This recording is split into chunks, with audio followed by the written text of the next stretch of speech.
Alright, hey guys, and welcome back as I am back for another Masters of the Universe Origins review with Wave 3 for 2021.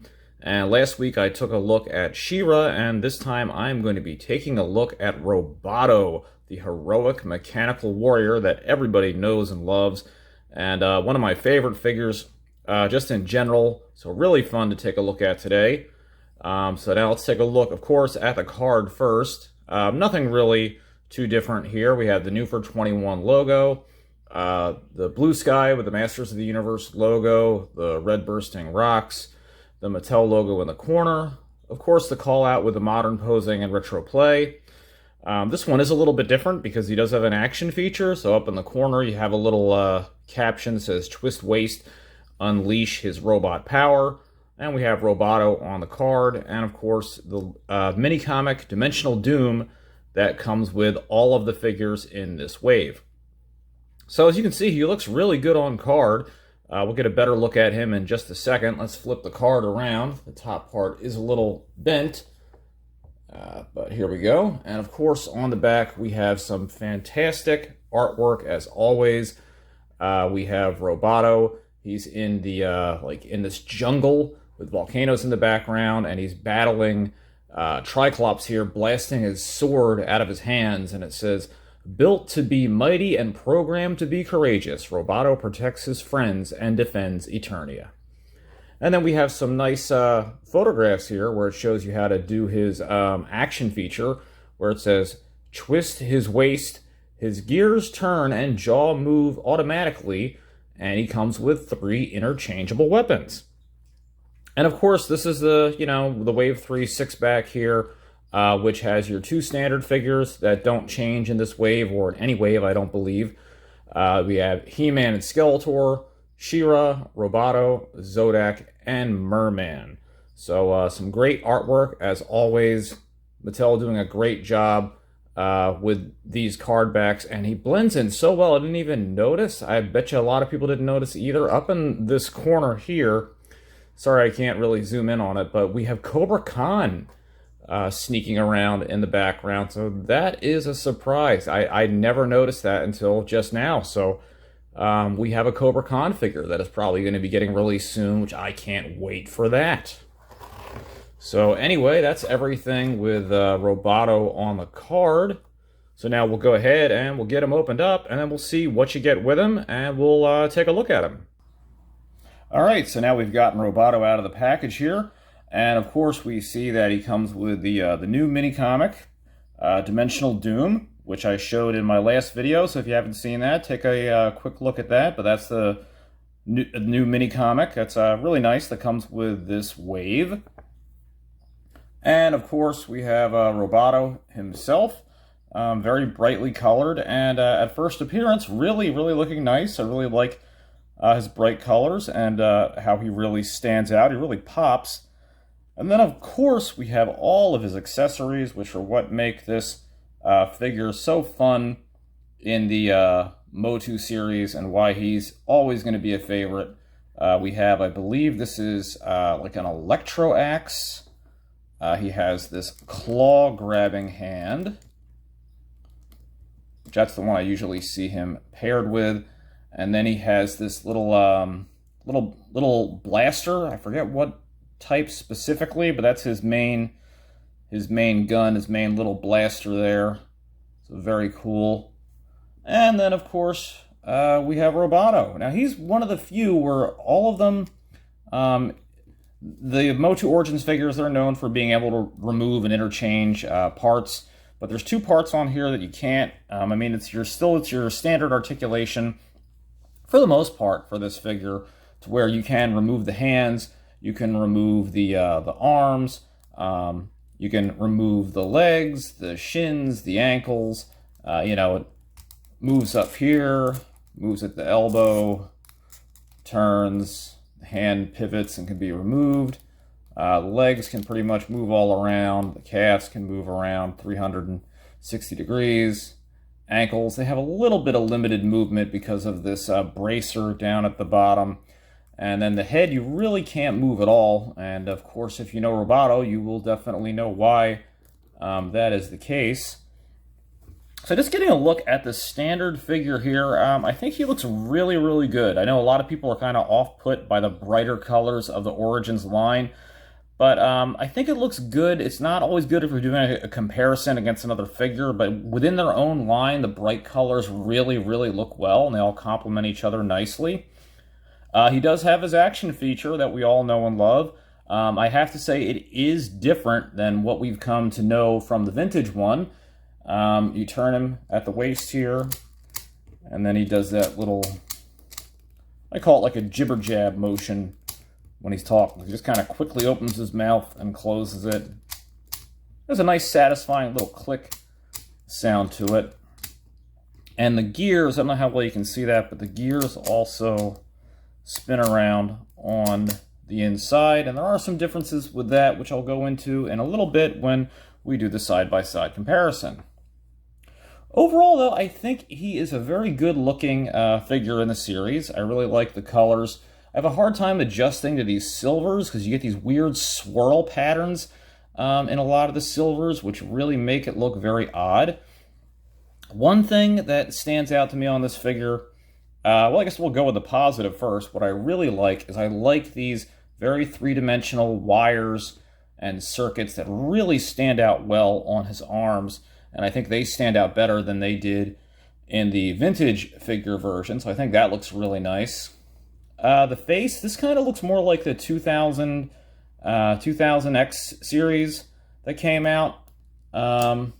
So that's an interesting choice of a face, but it's definitely not a vintage styled face for Roboto. But if you're just kind of looking at it is set up, you're not really going to notice too much of a difference. But to me, this just has more of the like the 2000X series, but not bad. Another thing I don't like with this is, and I said like we'll go into the differences in just a second, I don't like the metal bushings on the front of the gears. It's just really obnoxious. It doesn't fit well with the figure.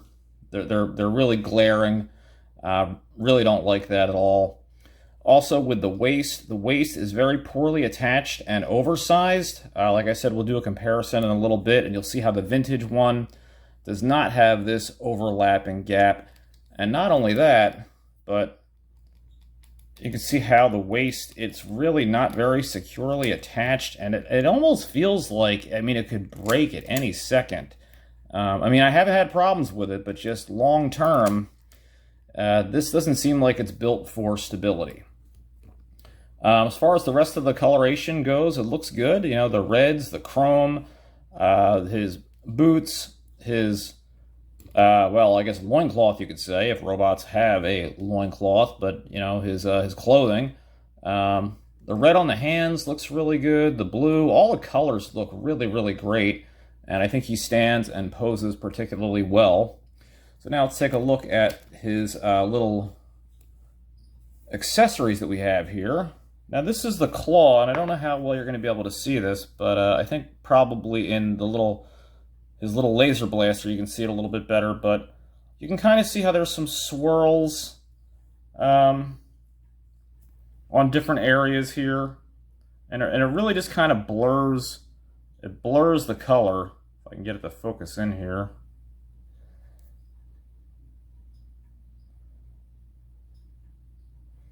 And you can see like along this point here, along the bottom, there's like these weird swirl patterns. And that really takes away, really detracts from how his accessories should look. So that's the claw. And then we have here his little electro axe, which is really nice. Let's give that to him. And they come off and on very easily. So they're really super easy to attach and things like that, and they look really good. I think it looks great. And then let's take a look at his little blaster. And like I said, this is the one where I really think it shows up the most, especially on the side like here. You're going to see all that weird, see down on the bottom there, all that weird swirling. And it's because of the cheap plastic that they're using. You're getting this low-grade quality finish on the accessories, and it really detracts from the look of the figure overall. Not by a great amount, but enough to where you just look at it and you're like, hey, that doesn't quite look right. So now let's give him his blaster.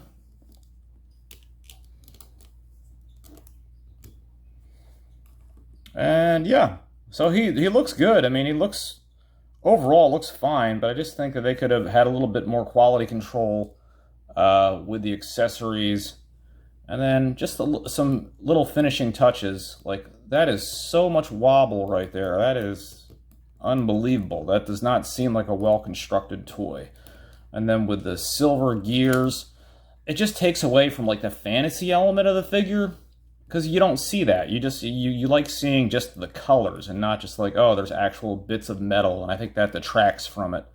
So now we'll do a side-by-side comparison with the Origins Roboto and the Vintage Roboto. All right, so now I've got the MOTU Origins Roboto and the Vintage Masters of the Universe Roboto out and next to each other for a side-by-side comparison. So let's take a look at the original Vintage Roboto here first, and we can take a look at a lot of the big major differences between the Vintage and the Origins figure. Now, number one, right off the bat, I think, is the mouth and the head, for a number of reasons. Number one, you can actually turn this head. While you can't turn it a lot, you can turn it slightly, and I still think that's a nice feature. Number two, the details in the head. His visor is a little bit wider. While that's not a really big deal, but the mouth is much wider. The little lines and grates are wider, which I think honestly makes a difference. But the biggest difference here is when you go and you turn the figure, is look at how much smoother the mouth opens and closes. That's how it's supposed to look. That's more what I remember in the oops, leg came loose there, in the original cartoon. And that it looks more like he's interacting and talking, so it just looks better. And also you can see with the gears, look at how much smoother the gears rotate. There's no hiccups, and also you don't have these obnoxious metal parts. You just have clear pegs, so that way the whole figure looks cohesive. There's nothing obnoxious in the way that's detracting detracting away from the overall look of the figure. And then also on the back here, which is a nice little touch. I don't know how well you'll be able to see that, but inside there is a little, there's a heart. Since when Man-at-Arms created Roboto, he's supposed to be a living robot, so he has a heart on the inside. And there's little painted on circuitry near the front as well. And then you have these awesome different multicolored gears that just really add to the look and the feel of the vintage toy.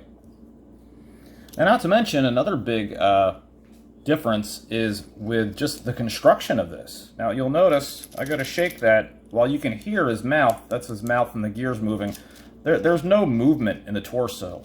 That's flush, it's one complete unit, it's not going anywhere, you know he's not going to break, so that's a huge difference. So a lot of positives here with the Vintage against the negatives of the Origin figure. One big thing I think that they did right, aside from the color tone, I will say again, I think that the circuits and stuff like that, they look better on the Origins figure. And you can see he has his little mechanical grabber here. And you can, right off the bat, tell the difference of just look at the difference in the plastic they're using, the quality, the color, the dye. There's no streaks, there's no weird marks or anything. That looks so cohesive. That looks fantastic. So that's that, and then we'll take a look at his other accessories here. I have to forgive my Roboto, one of his legs are a little loose. And then we can just interchange his parts here. We'll give him his little blaster rifle. And again, looks fantastic. Looks like he's ready for action. Get a better up close look at his little rifle there. You can just really see the difference in the quality. And we'll remove that, and then we'll swap him out with his axe.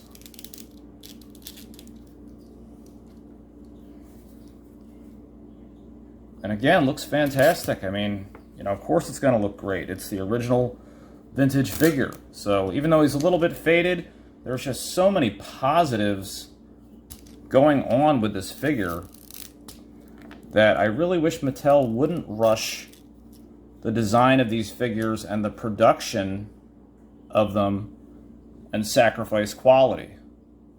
And now with the Origins Roboto, you can get him more in that kind of stout-legged stance. It can be a little tricky to get him to stand like that because of the knees.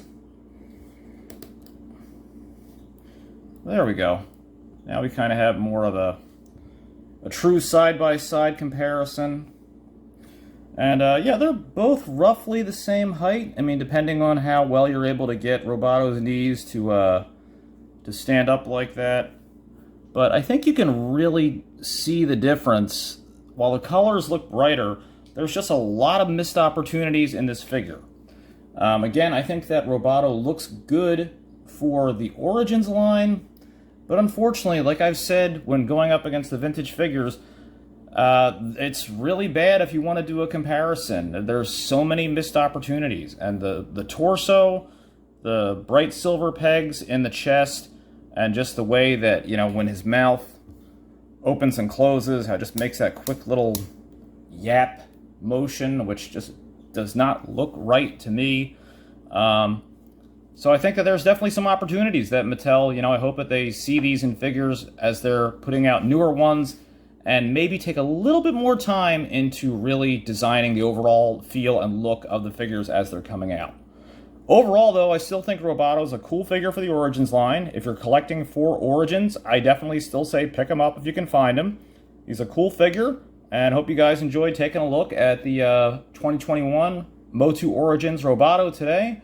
And I will see you back here next time for another MOTU Origins review. Take care, guys. Hey guys, if you liked the video that you just watched, don't forget to hit that subscribe button down below, and you can follow me at Facebook at King of Retro or Twitter at #8ByteBrian. See you next time.